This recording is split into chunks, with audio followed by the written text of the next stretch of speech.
Welcome back to NTR masala అభిరుచి. Okay, start చేద్దామా? yes. Okay, ముందుగా స్టవ్ వెలిగించుకొని ఆయిల్ పెట్టేసుకుందామా? ఎందుకంటే ఎలాగో అదే చెప్తున్నాను, ఏదైనా కుకింగ్లో ఏంటంటే ప్రాపర్ ప్లానింగ్ ఉండాలన్నమాట. తొందరగా అయిపోతుంది. Yes.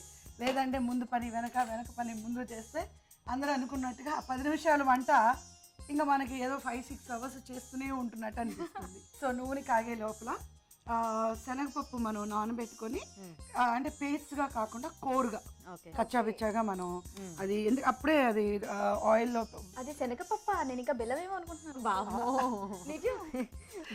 శనగపప్పు వడల్లో బెల్లం, సారీ పాలకూర వడల్లో బెల్లం అంటే స్వీట్ వడలు అయి ఉండొచ్చు కదా. పాలకూర సన్నగా తరిగి పెట్టుకోవాలి. పచ్చిమిరపకాయలు కూడా మళ్ళీ జనరల్గా ఏంటంటే వంట చేసేటప్పుడు మాత్రం వాళ్ళకి టేస్ట్ ప్రకారమే కొన్ని మిక్చర్స్ ఉండాలి. అలాగే అల్లం, అలాగే కరివేపాకు, ఆనియన్స్, సరిపడినంత ఉప్పు, కారం కూడా. ఇప్పుడు ఈ శనగపిండి ఎందుకు వేస్తామంటే ఇవన్నీ అన్నీ డ్రైగా ఉన్నాయి కాబట్టి అవి మళ్ళీ మనం వడలా చేయడానికి ఇబ్బంది అవుతుంది కాబట్టి ఇది మనం తగినంత ఇది కూడా వేసుకోవాలి. బాగా మిక్స్ చేసుకోవాలండి.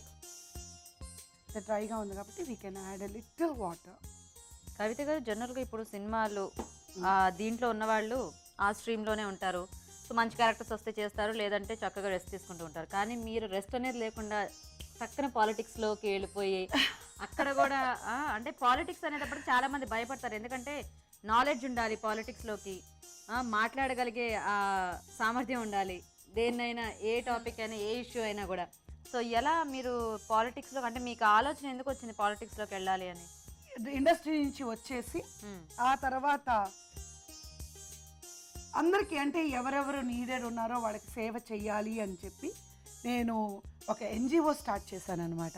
ఓకే, స్టార్ట్ చేసి దాని ద్వారా రీహెబిలియేషన్ పిల్లలకి చాలామంది ఏంటంటే కోటేశ్వర్లు కూడా అమ్మా నాన్నల్ని అనాథ శరణాలయానికి వాళ్ళ 5 లక్షలు అంటే ఓల్డ్ హోమేజ్ వాళ్ళకి 5 లక్షలు లేదా 10 లక్షలు డొనేషన్ ఇచ్చి మరీ అమ్మా నాన్నలను అక్కడ వదిలేస్తున్నారు.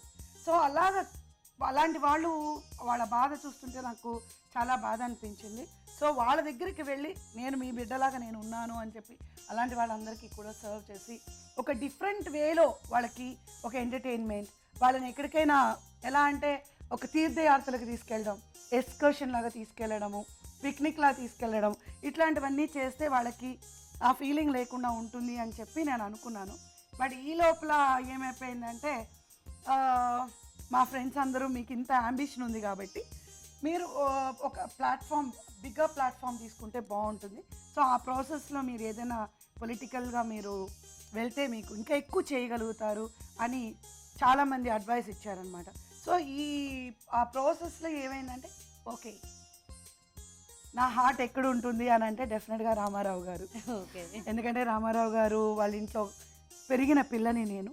సో డెఫినెట్గా ఆయన ఏ అంబిషన్స్ కోసం అయితే ఆ పార్టీ పెట్టారో, నేను పెద్దదాన్ని కాదు, రాముడికి ఉడత ఎలా హెల్ప్ చేసిందో అలాగా ఆ పార్టీలో ఉండి ప్రజలకి సేవ చేయాలి అని చెప్పి నేను రామారావు గారి కోసం అలాగే చంద్రబాబు నాయుడు గారి కోసం ఆ పార్టీలో, తెలుగుదేశం పార్టీలో చేరడం జరిగింది. Very good.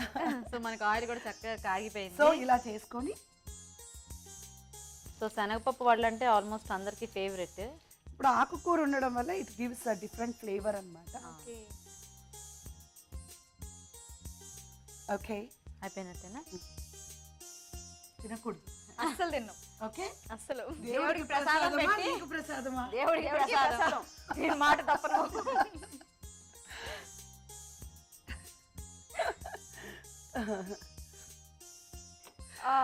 తీసుకో గీత. ఏ తీసుకో, అయ్యో, ఎందుకంటే అవన్నీ ఎలాగో దేవుడికి పెడతాం కాబట్టి మెంటల్ గా ఇప్పుడు డిసైడ్ అయిపోయింది అనమాట. సరే, మొత్తానికైతే మన చివరి వంట పాలకూర వడలు కూడా రెడీ అయిపోయాయండి. మరి టేస్ట్ చూసే ముందు ఈ వడలు ఎలా తయారు చేయాలో ఒకసారి చూద్దాం. పాలకూర వడలు తయారు చేయు విధానం: శనగపప్పు నానబెట్టి కచ్చా పచ్చగా మిక్సీ పట్టి ఒక బౌల్లోకి తీసుకోవాలి. దానిలో తరిగిన పాలకూర, పచ్చిమిర్చి, అల్లం, కరివేపాకు, ఉల్లిపాయ ముక్కలు, ఉప్పు, కారం, శనగపిండి వేసి బాగా కలపాలి. ఆపై దీన్ని కొంచెం కొంచెం తీసుకొని వడల్లా ఒత్తి కాగే నూనెలో వేసి డీప్ ఫ్రై చేసుకుంటే పాలకూర వడలు రెడీ.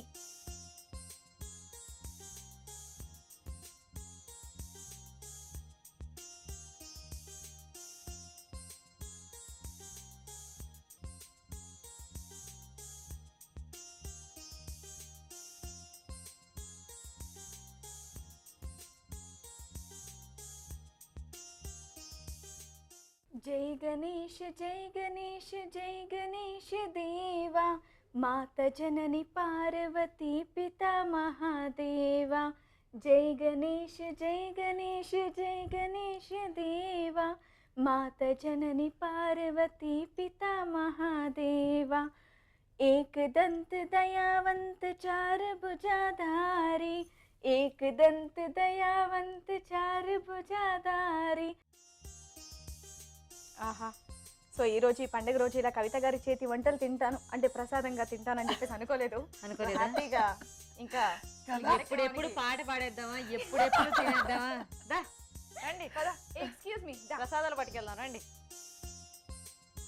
చక్కటి వడలు, బిర్యానీ, పోహా, నెక్స్ట్ కుడుములు, కొబ్బరి ఉండ్రాళ్ళు. Wow, thank you. ఓ దండం పెట్టుకోవడం మర్చిపోయా.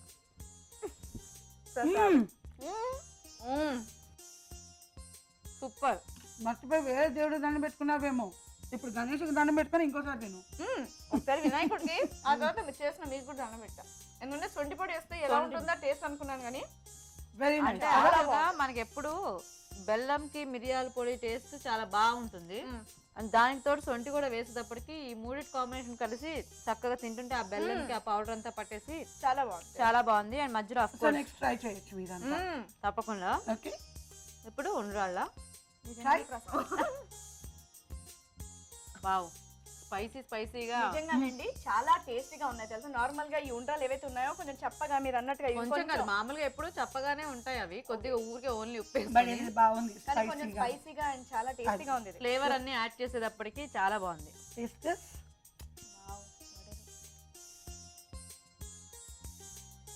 కరకరాలాడుతూ చక్కగా వచ్చింది బిర్యానీకి టైం. దాకా నుంచి ఊరించి చలో గీత, నా గురించి కాదు, మీరిద్దరు తినాలి. ఓకే, బిర్యానీ ఎలా ఉంది? బిర్యానీ అయితే ఇంకా అదిరిపోయిందండి. ఇవన్నీ వెంటనే ఇంటికి ట్రై ఇవన్నీ చేద్దు కానీ నువ్వు ఎక్కువ టెంప్ట్ అయిపోకు, ఎందుకంటే రెసిపీస్ అన్ని ఇలా 5 నిమిషాల్లో చేసుకునేవి కదా, ట్రై చేసేయచ్చు. ఒకసారి పాపం అరుణ గారు కూడా రెడీగా ఉండుంటారు. ఒక్క నిమిషం, అరుణ గారు చెప్పే కంటే ముందు నేను ఇది ఒక్కటి కంప్లీట్ చేస్తాను ప్లీజ్, ఇది ఒక్కటి కంప్లీట్ చేస్తాను. సరే అండి, శ్రీవాణి అవి తింటూ ఉంటుంది. ఈ లోపు ఈ వంటలోని పోషక విలువలేంటో డాక్టర్ అరుణ గారు ఈ రోజు పండుగ ప్లీజ్ కొంచెం ఎక్స్క్యూజ్ చేయండి ప్లీజ్ ప్లీజ్. విన్నారులే. Your excuse. వినాయక చవితి శుభాకాంక్షలు. ఈరోజు వంటలు, పిండి వంటలు చూసిన కొబ్బరి ఉండ్రాల్లోని పోషకులు ఏంటో తెలుసుకుందాం. చక్కగా మంచి హెల్దీ స్నాక్ ఐటమ్, అది కూడా టేస్టీగా ఫ్లేవర్ఫుల్గా, అంటే చక్కటి ఫ్లేవర్తో కావాలి అండ్ టేస్ట్ బడ్స్ కూడా సాటిస్ఫై అవ్వాలి అంటే ఖచ్చితంగా ఇలాంటి స్నాక్ ఐటమ్సే తీసుకోవాలి. చాలామంది మనకు ఆర్గ్యూ చేస్తూ ఉంటారు, స్నాక్ ఐటమ్స్ మాకు వడలు తినాలనిపిస్తూ ఉంటుంది, పకోడాలు తినాలనిపిస్తూ ఉంటుంది సాయంత్రం అవుతే, వర్షపు అంటే రైనీ సీజన్లో కూడా మాకు ఏదైనా కారంగా అలా తినాలనిపిస్తూ ఉంటుందండి, మీరేమో అవి మంచిది కాదు అని చెప్తూ ఉంటారు, ఎలా అని కూడా అడుగుతూ ఉంటారు. కరెక్టే, ఆ టైంలో మనకు అనిపిస్తూ ఉంటుంది. బట్ ఇలాంటి ఆప్షన్స్ కూడా ఉన్నాయి అనేది మనం మర్చిపోతూ ఉంటాం అన్నమాట. బియ్యం కంటే కూడా బియ్యం రవ్వ చాలా మంచిది. అది కూడా ఇప్పుడు కొన్ని ఏరియాస్లో చూసారనుకోండి, చిత్తూరు, కడప ఆ రీజన్స్లో దాని బియ్యం నూకతో కూడా మనకు సంగటి లాంటి ఐటమ్స్ కూడా చేసుకుంటూ ఉంటారు. అదొక పద్ధతి అయితే ఇలా కూడా మనం తయారు చేసుకోవచ్చు. అంటే ఈ ఉండ్రాలు లాంటివి కూడా చేసుకుంటే మనకు అంతే పోషక విలువలు బాగా ఎక్కువగా రీటైన్ అవుతూ ఉంటాయి. ఇక కారం అంటారా, పచ్చిమిర్చి, కొబ్బరి ఇవి వేయడం మూలాన చాలా బాగుంటుందండి. మెయిన్ థింగ్ ఏంటంటే మనం ఏదైనా కరెక్ట్ లైఫ్ స్టైల్ మెయింటైన్ చేయాలి, డయట్ బాగా అంటే కొంచెం ఏజ్ పైబడుతుంది, we have to be careful అని మనం అనుకున్నప్పుడు ఎక్కడ మనకు చాలా ఇబ్బందికరంగా ఉంటుందంటే సాయంత్రం పూట స్నాక్స్ దగ్గర మనం కొద్దిగా మనకు ఆ వేవరింగ్ కానీ ఆ క్రేవింగ్ కానీ మనకు కనిపిస్తూ ఉంటుంది. అంటే చాలా కొంచెం డిఫికల్ట్గా ఉంటుంది మనకు మెయింటైన్ చేయడానికి.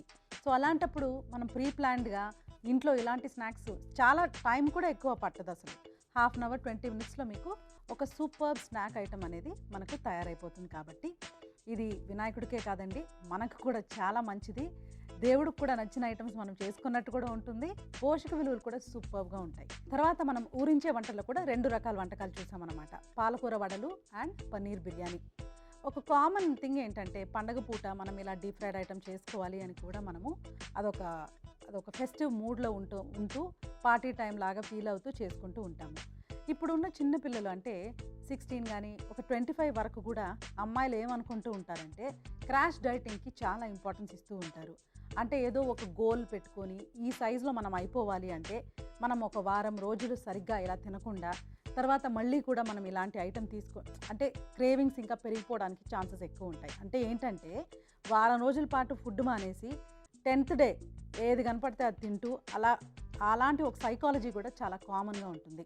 సో నా సజెషన్ ఏంటంటే, నా రికమెండేషన్, మీరు క్లియర్ కట్గా ఇలాంటి పండుగ టైంలో మనం ఇలా చేసుకోవచ్చు అని మనం ఒక మెంటల్గా ప్రిపేర్ అయిపోతే, అంటే పాలకూర వడలు కానీ ఇంకేదైనా కూడా కానీ అంటే ఆ టైంలో మనం తీసుకోవచ్చు 1 or 2 పీసెస్ అనేది మనం ప్రిపేర్ అయిపోయి రోజువారీగా మనం తీసుకునే డయట్లో ఆయిల్ ఎక్కువ లేకుండా చూసుకుంటే బాగుంటుంది. అంటే నా పాయింట్ ఏంటంటే డైలీ డయట్ అన్నది డెఫినెట్గా ఒక పద్ధతి ప్రకారం ఉంటూ ఇలాంటి సమయాల్లో మనం కావాలంటే కొంచెం వేరియేషన్, అంటే కొంచెం ఆయిల్ ఎక్కువగాను అలా తీసుకుంటే కూడా తప్పులేదు అని చెప్తున్నాను. ఇక పన్నీర్ బిర్యానీ గురించి చెప్పాలంటే పన్నీర్ బిర్యానీ ఎక్సలెంట్ అండి. అసలు బిర్యానీ అంటేనే డాల్డానో ఆయిలో ఎక్కువ వేసుకొని తయారు చేసుకుంటూ ఉంటాము. అలా కాకుండా జస్ట్ ప్లెయిన్ వాటర్తో 1 టీ స్పూన్ ఆయిల్తో మనం మసాలా ఐటమ్స్, పన్నీరు ఇలా చేసుకుంటున్నాం, పెరుగు అన్నీ కూడా సూపర్. సో ఇలాంటి ఒక కాంబినేషన్తో మనం చేసుకుంటున్నాం కాబట్టి ఈ బిర్యానీ కూడా పోషకులతో కూడినట్టుగా ఉంటుంది.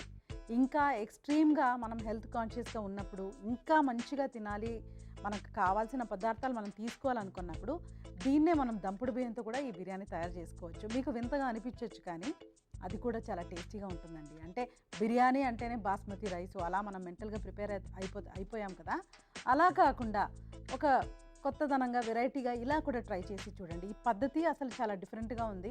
సో ఆ పద్ధతితో పాటు వాడే ఇంగ్రీడియంట్స్ కూడా మనం డిఫరెంట్గా ట్రై చేసి చూద్దాం. ఇంకా పెరుగు కూడా ఉందండి. పెరుగుకు మించిన పోషకాలు ఏముంటాయి అసలు, మన ఫర్మెంటెడ్ ఫుడ్ కాబట్టి మరీ మంచిది. ఇమ్యూనో న్యూట్రిషన్ అంటే మన వ్యాధి నిరోధక శక్తిని కూడా బాగా పెంచుతుంది పెరుగు. సో పన్నీర్ బిర్యానీ నిజంగా అసలు పండగ పూట మనకు చక్కటి ఒక రెసిపీ చూపించారు. ఇవాళ మీరు చూసిన రెసిపీస్లో పోషక విలువల పరంగా చూసుకున్నా, టేస్ట్ పరంగా చూసుకున్నా, ఏ ఒక యాంగిల్లో చూసుకున్నా కూడా మనకు పన్నీర్ బిర్యానీ అండ్ కొబ్బరి ఉండ్రాళ్ళు అయితే మనకు తెలిసిందే, కానీ అది కూడా కొంచెం డిఫరెంట్గా మనం ఎలా చేసుకోవాలని తెలుసుకున్నాం కాబట్టి ఈ 2 రెసిపీలు తప్పకుండా నోట్ చేసుకొని ట్రై చేయండి. ఇప్పుడు మీకోసం మరో చిట్కా. ఇప్పుడు మీకోసం MTR మసాలా వరి చిట్కా. బెండకాయలతో కూర చేసేటప్పుడు ముందుగా బెండకాయ ముక్కలకి ఉప్పుని పట్టించి కాసేపు పక్కన పెట్టి ఆ తర్వాత కూర చేస్తే జిగురు పట్టకుండా ఉంటుంది. ఓకే, పోషక విలువలు అలాగే చిట్కా కూడా చూసారు కదా. ఎస్, అలాగే ఈ రోజు ఈ వినాయక చవితి రోజు కవిత గారు ఇక్కడ రావడం, మంచి విందు మా కోసం ప్రజెంట్ చేయడం, అక్కడ బిర్యానీ కానివ్వండి, వడలు కానివ్వండి, ఉండ్రాలు కానివ్వండి, ఆహా పోహా కూడా ఉంది శ్రీవాణి. అంటే పోహా కూడా ఉంది, బాగుంది, వెరైటీగా ఉంది, బాగుంది. అంటే ఇవి చాలా అంటే తనకి ఏది ఇష్టమో దాన్ని మాత్రం మాట్లాడుతుంది చేసింది అదనమాట. తనకి ఒకవేళ తనకి అదే స్వీట్ ఇష్టం లేదనుకో. కానీ యాక్చువల్ గా ఈ రోజు అన్ని కూడా ఎలా ఉన్నాయంటే నిజంగా ఫెస్టివ్ ఫుడ్ లానే ఉంది. ఎందుకంటే ఉండ్రాళ్ళు మనకి ట్రెడిషనల్ ఐటమ్, వడలు కూడా మనం పండగ అంటే ఖచ్చితంగా ఏవో ఒక రకం వడలు ఉంటాయి. అండ్ అఫ్ కోర్స్ ఈ అటుకుల ప్రసాదం, వినాయకుడికి అటుకులు బెల్లం అంటే కూడా చాలా ఇష్టం. అంటే ఏం లేదు, ఈ రోజు కూడా మీరు అదే పెట్టారు, ఏం లేదు ఇప్పుడు నడిచే ఈ 9 రోజులు 10 రోజులు కూడా అదే పెడతారు వెళ్ళగానే వినాయకుడి దగ్గర, అందుకని చెప్పేసి కొంచెం పక్కన పెట్టాను అంతే. ఎనీవే సూపర్ అండి, హ్యాపీగా వచ్చారు, మంచి వంటలు మాకు చేసి చూపించారు. Once again thank you so much. మీరు ఇక్కడ థ్యాంక్ యూ సో మచ్ కవిత గారు. అండ్ అలాగే మీకు మరోసారి వినాయక చవితి శుభాకాంక్షలు అండి. నేను యాక్చువల్గా మీ అందరికీ కృతజ్ఞతలు చెప్పాలి. ఎందుకంటే ఒక శుభకార్యం రోజు నన్ను తలుచుకొని నన్ను ఇంతమంది, అంటే మన ఆంధ్ర రాష్ట్రంలోనే కాకుండా నాకు తెలుసు యుఎస్లో కూడా చాలా మంది ఈ ప్రోగ్రాం చూస్తున్నారు. సో వారందరికీ కూడా ఇంతమందిని నేను కలుసుకునేలా చేసినందుకు ఈటీవీ వారికి నా హృదయపూర్వక ధన్యవాదాలు. అలాగే ఈటీవీ ప్రేక్షకులందరికీ కూడా, యావత్ ప్రపంచంలో ఉన్న వాళ్ళందరికీ కూడా వినాయక చవితి శుభాకాంక్షలు. మెయిన్గా మీరిద్దరూ చక్కగా ఏ కోరికలు అయితే ఈ రోజు కోరుకుంటున్నారో, మంచి కోరికలు, న్యాయమైన కోరికలు, తప్పకుండా అవన్నీ నెరవేరాలని మీ ఇద్దరికి కూడా నా శుభాకాంక్షలు. ఎదురు చూస్తుంటాం. దానికి మీరందరూ కూడా ప్రే చేయాలి, దానికి మీరందరూ కూడా డెఫినెట్ గా నా ప్రేయర్ అది కాబట్టి. అలాగే నిన్నే పెళ్ళాడతా అలాంటి ఒక క్యారెక్టర్. ఓకే, సో అది ఎలా ఉన్నా కూడా ఫస్ట్ ఆ పాపకి డెఫినెట్గా ఒక మంచి ఇంట్లోకి తను వెళ్ళాలి అని నేను కోరుకుంటున్నాను, కోడలుగా కాకుండా కూతురుగా వెళ్ళాలని. సో అందరికీ మరొకసారి వినాయక చవితి శుభాకాంక్షలు తెలియజేసుకుంటూ ఈటీవీ వారికి ప్రతి ఒక్కరికి నా కృతజ్ఞతలు. Thank you so much. Thank you so much. మీ అందరికి కూడా మరోసారి వినాయక చవితి శుభాకాంక్షలు తెలియజేస్తూ మీ సలహాలు సూచనలు మాకు రాసి పంపించండి. మా అడ్రస్ ఎంటీఆర్ మసాలా అభిరుచి, care of Eenadu television, Ramoji film city, Hyderabad 501512. తిరిగి రేపటి ఎంటీఆర్ మసాలా అభిరుచిలో మరిన్ని మంచి మంచి వంటలతో మీ ముందుంటాం. అంతవరకు సెలవు. నమస్తే.